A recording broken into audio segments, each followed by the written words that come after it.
할렐루야. 사사기 9장 말씀 함께 나누겠습니다.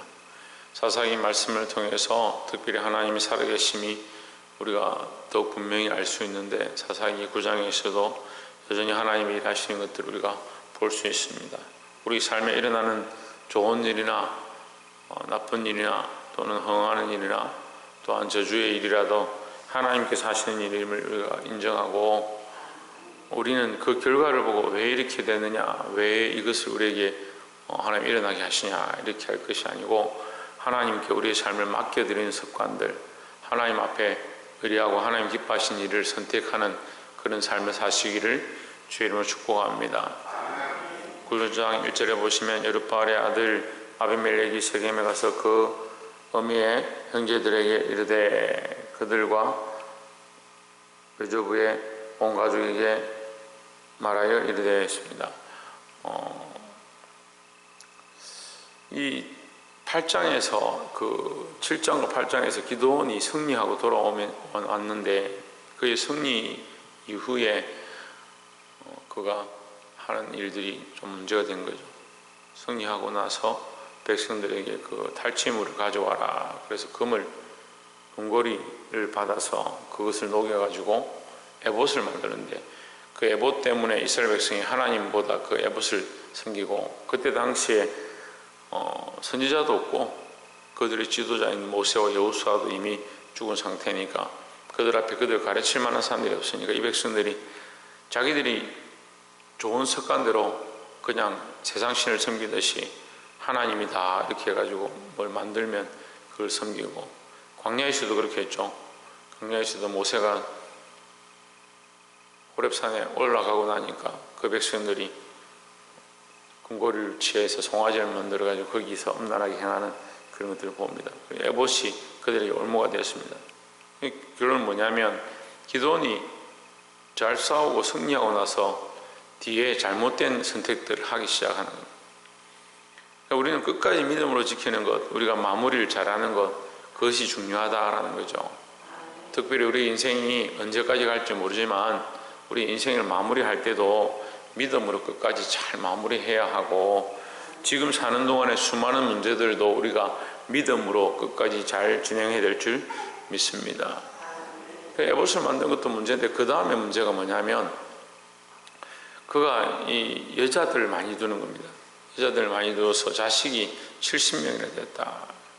자식이 70명 되었는데 그 중에 이게 첩이 하나 있었는데, 여종이 하나 있었는데, 그 여종이 낳은 아들이 오늘 이 본문에 나오는 여룻바알의 아들 아비멜렉이 세겜에 가서 그 아비의 형제에게 이르러 할 때, 이 아비멜렉이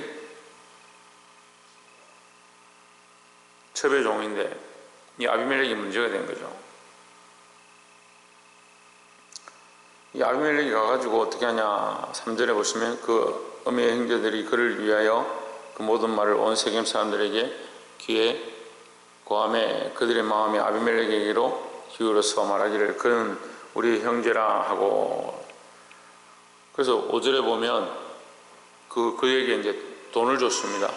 은 70을 주니까 5절에 오브라에 있는 그 아비의 집으로 가서 여룻바알의 아들 곧 자기 형제 70인을 한 반석 위에서 죽였을 때, 오직 여룻바알의 말째 아들 요담은 스스로 숨었으므로 남으니라 했습니다.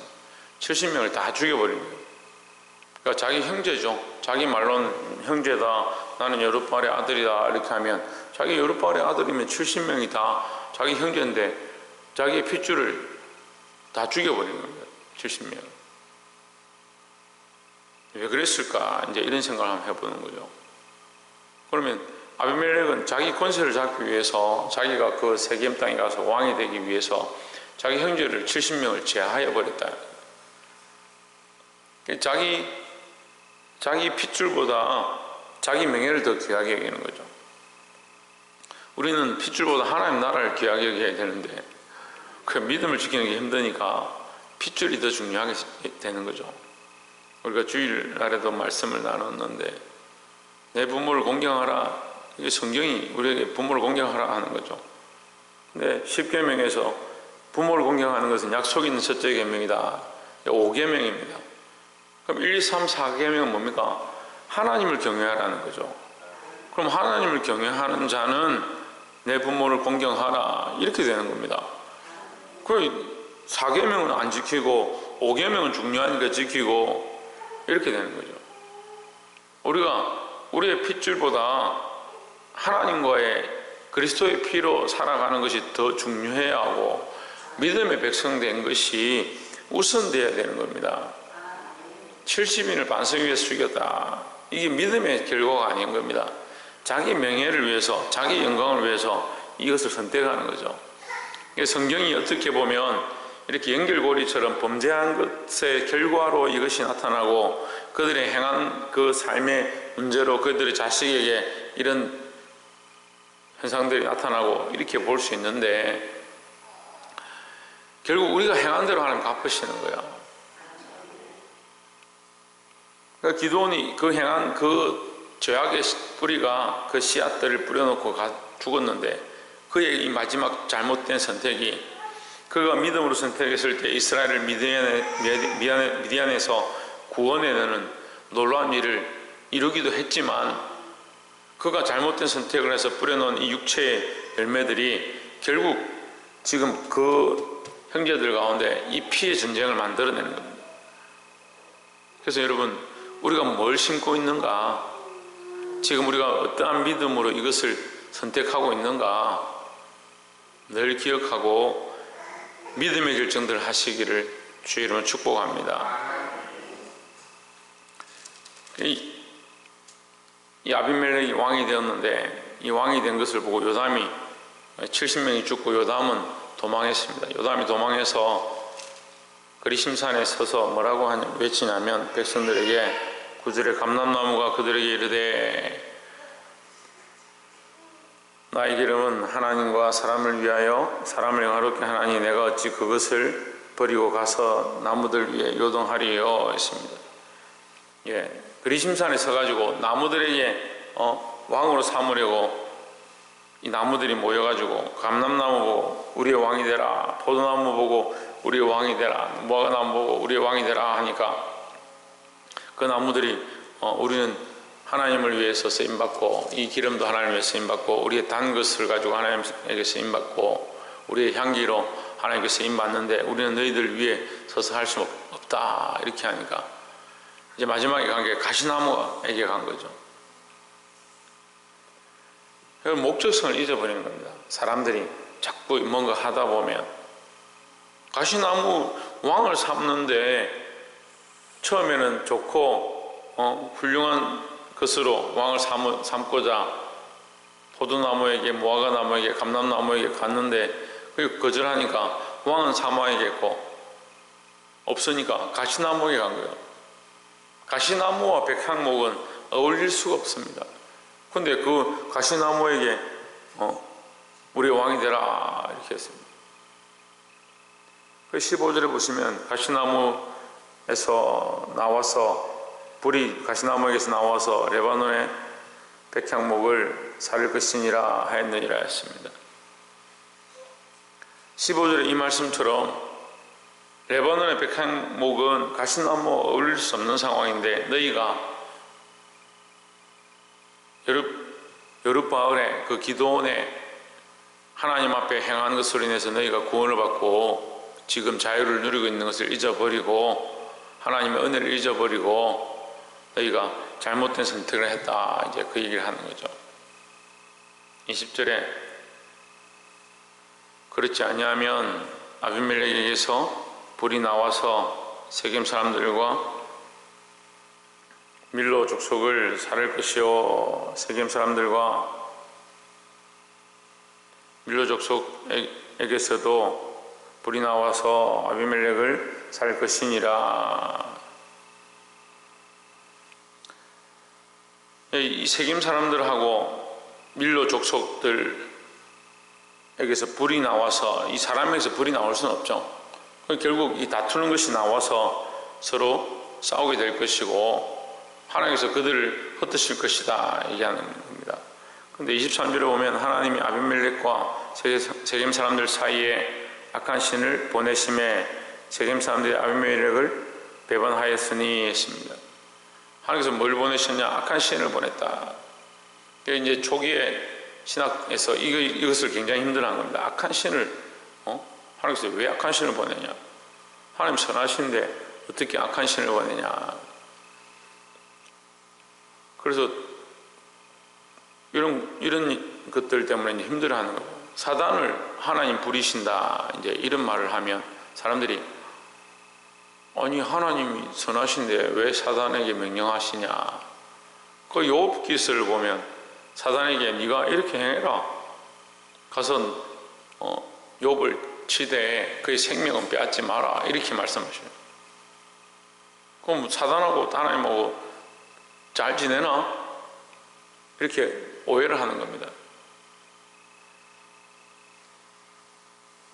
하나님의 역사를 위하여 하나님이 인도하시는 대로 그들 쓰는 거죠.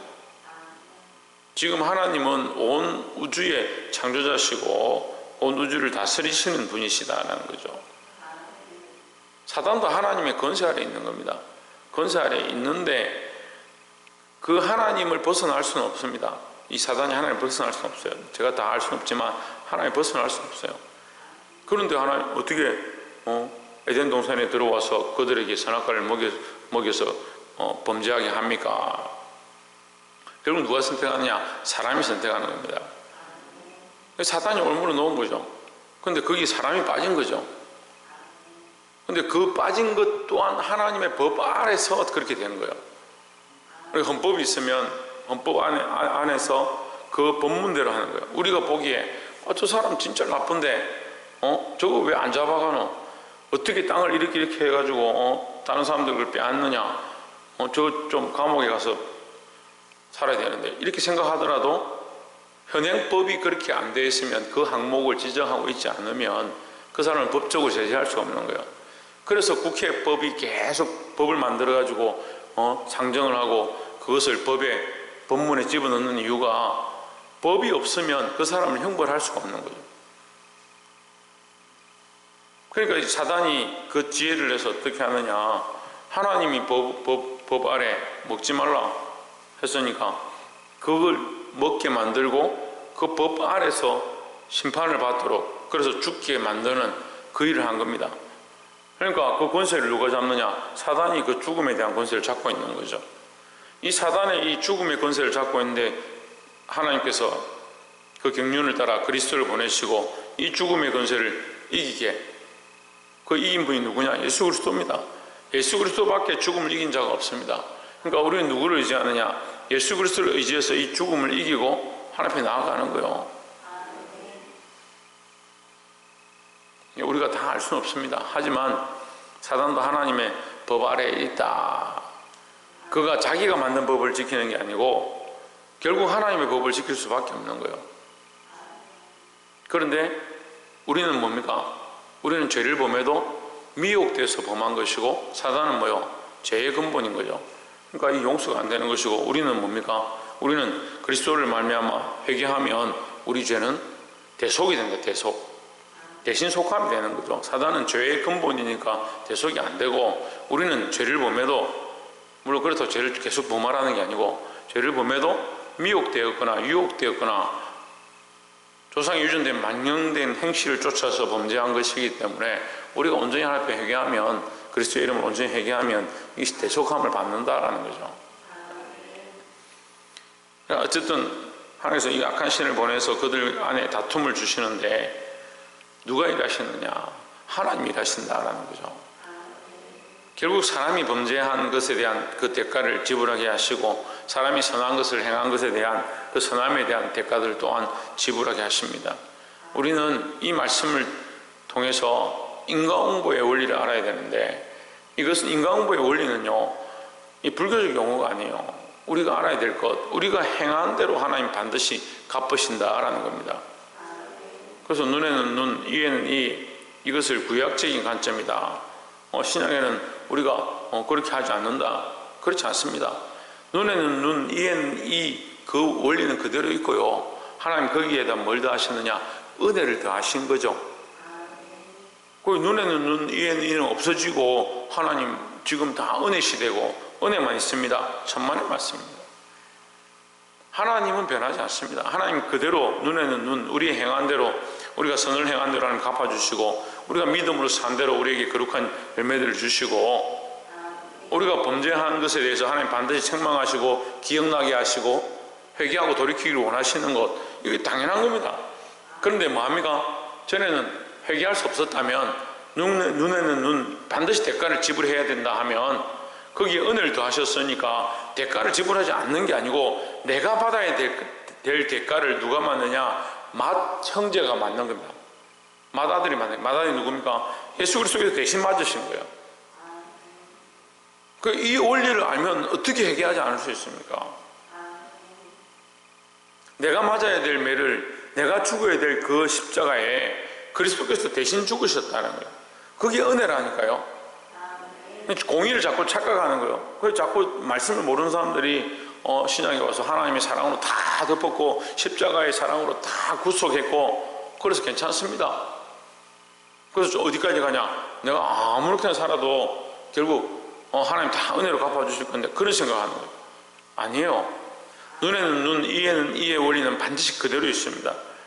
행한 대로 반드시 갚으십니다. 하지만 하나님 지금 우리에게 어떤 은혜를 더하셨느냐? 그리스도의 은혜를 그 위에 덮으셔서 더하신 것이지, 그러니까 내가 맞아야 될 매를 그리스도께서 대신 맞으셨다 이렇게 볼 수 있는 거죠. 그런데 우리는 하나님 앞에 가면 이 우리의 행한 것에 대해서 반드시 책망을 듣습니다. 그러니까 우리가 지금 믿음의 선택들을 똑바로 해야 되는 거예요. 하나님 앞에 가서 칭찬을 받을 거냐, 책망받을 거냐, 부끄러워할 거냐, 해와 같이 별과 같이 영원토록 빛날 거냐. 난 예수 믿어서 천국 가니까 끝이다. 끝이 아닙니다. 천국에 갔어도요, 우리가 서야 될 자리들이 다 있습니다.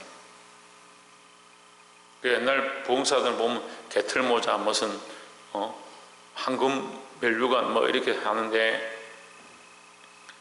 성경에 개털모자라는 말은 없어요. 없지만 우리가 하나님 앞에 이 말씀의 전체적인 것들을 볼 때에 해와 같이 영원토록 빛나는 사람입니다. 그 하나님 영광 가운데 빛난다 이 말이죠. 하나님 앞에 영광을 얻는 자가 있고 또 그 앞에 책망을 받는 자가 있습니다. 부끄러운 사람들이 있습니다. 우리에게 주신 이 달란트, 우리에게 주신 이 인생을 가지고 우리가 어떻게 사느냐, 믿음으로 선택하고 사시기 바랍니다. 예, 그 뒤로 말씀은 24절부터 계속 이제 이 세겜 사람과 이 아비멜렉 가운데 이 전쟁이 일어나는 겁니다. 그래서 세겜에 있는 사람들이 많이 죽습니다. 불에 타 죽기도 하고 많이 죽습니다. 이게 서로 죽이는 거죠. 근데 마지막에 이제 두 번 전쟁을 해서 이기고 마지막 세 번째 이 아비멜렉이 망대에 올라가는데 48절에 아비멜렉과 그를 쫓은 모든 사람들이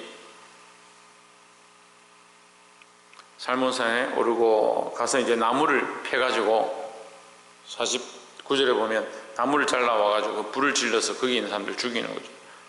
그리고 나서 이제 마지막 세 번째 이제 또 공격을 하려고 하니까 이 백성들이 망대에 숨었는데 53절에 보면 한 여인이 맷돌 윗짝을 아비멜렉의 머리 위에 내려 던져 그 두고를 깨트리니 했습니다. 성경에서 여인들이 던진 것에 맞아 죽는 사람들은 이 저주 아래 있는 사람들, 여인들에게 던진 것에 맞아 죽는 사람들이 몇 명 나옵니다. 오늘 여기도 여인이 던진 맷돌 윗짝에 머리가 끼어져서 이 아비멜렉이 죽게 되는 장면이 나오는데, 그러니까 옆에 있는 병기던 소년에게 내가 여인의 돌에 맞아 죽는 거 부끄럽다, 네가 나를 칼로 찌르라 하고 칼에 찔려 죽습니다. 이 구약적인 관점에서 볼 때 이 죽음의 결말, 그 죽음의 결말이 굉장히 중요합니다. 어떻게 죽느냐, 죽고 나서 어떻게 되느냐, 이제 이게 중요하죠. 그래서 심지어는 정말 악하고 우상 숭배하고 많은 사람들에게 우상을 전파한 사람들,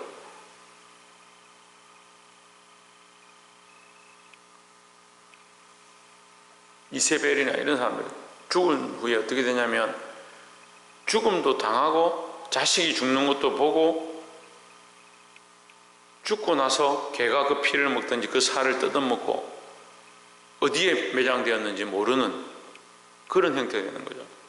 이 구약적인 관점은 우리의 미래를 보여주는데, 우리가 하나님 앞에 섰을 때 이 열왕들 왕 가운데도 어떤 왕들은 들판에 죽고 어떤 왕들은 조상의 묘실에 가장 좋은 자리에 들어가고 이렇게 기록하고 있습니다.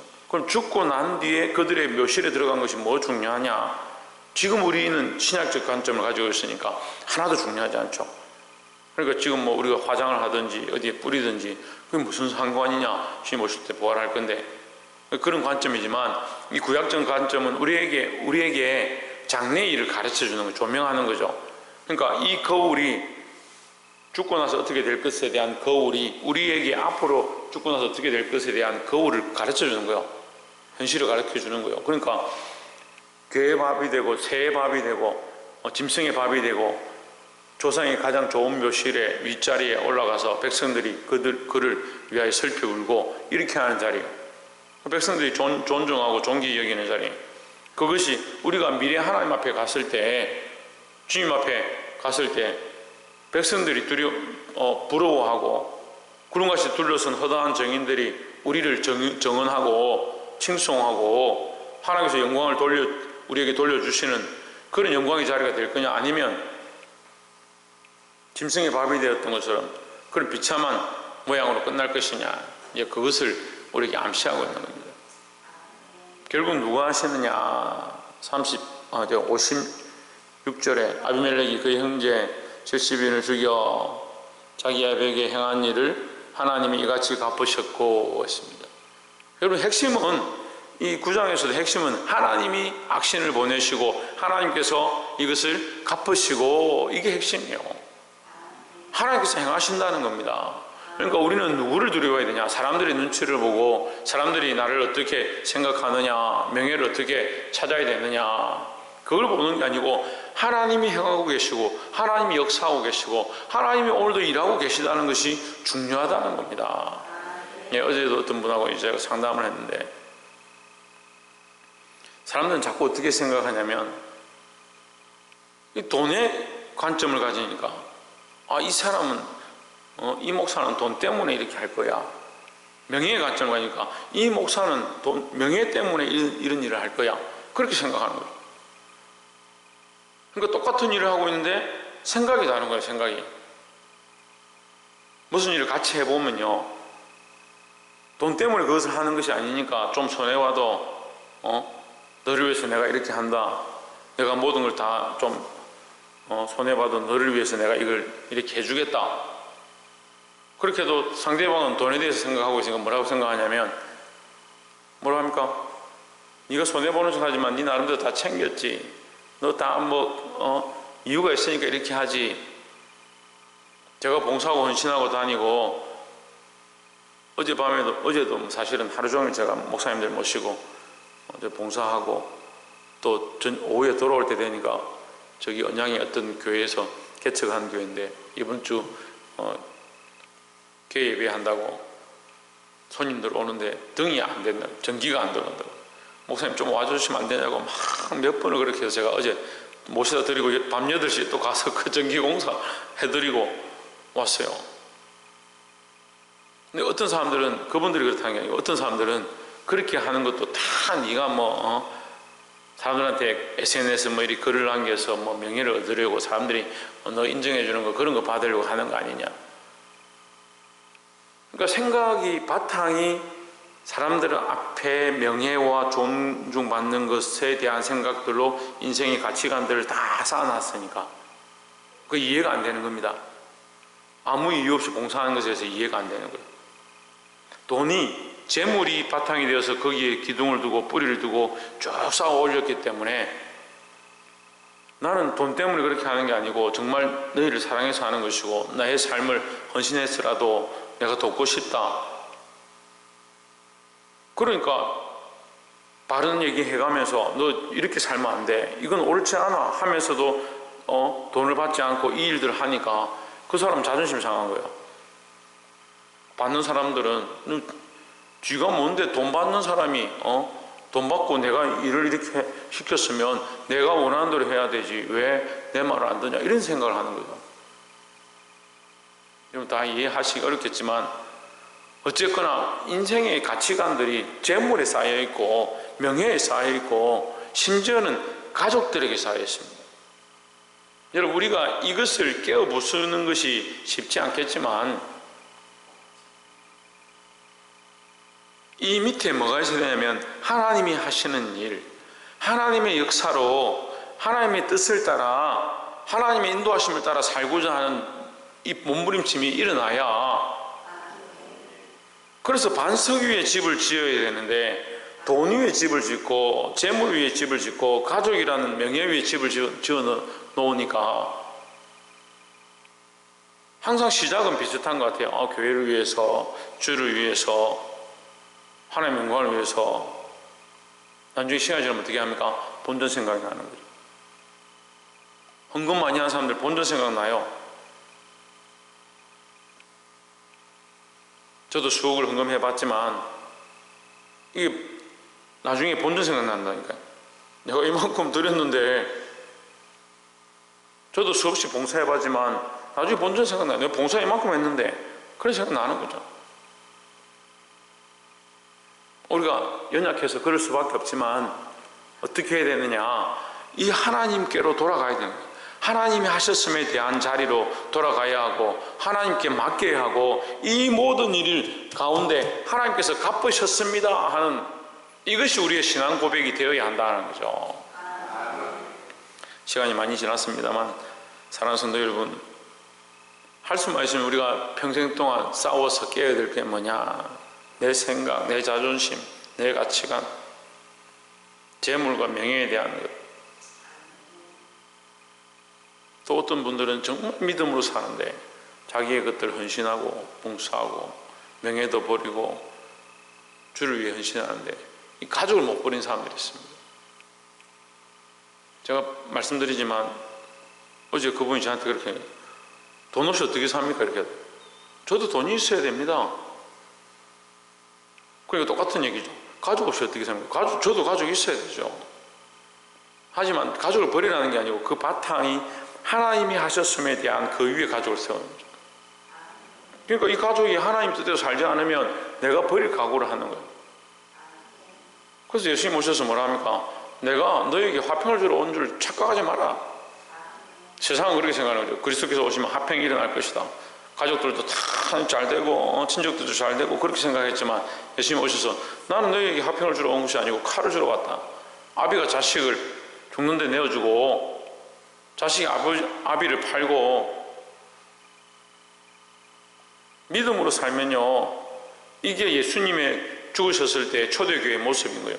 믿음으로 사니까 아비가 자식을 돌로 쳐 죽이고요, 네가 예수 믿는다고 팔아버리고 그리고 카타콤에 들어가가지고 숨어 있는데 끌어내가 신고하고 고발해가지고 콜로세움에 가가지고 사자밥이 되고. 믿음으로 사는 자와 믿음으로 살지 않는 자가 어떻게 연합할 수 있습니까? 근데 오늘 이 시대에 너무 잘 연합하고 살죠.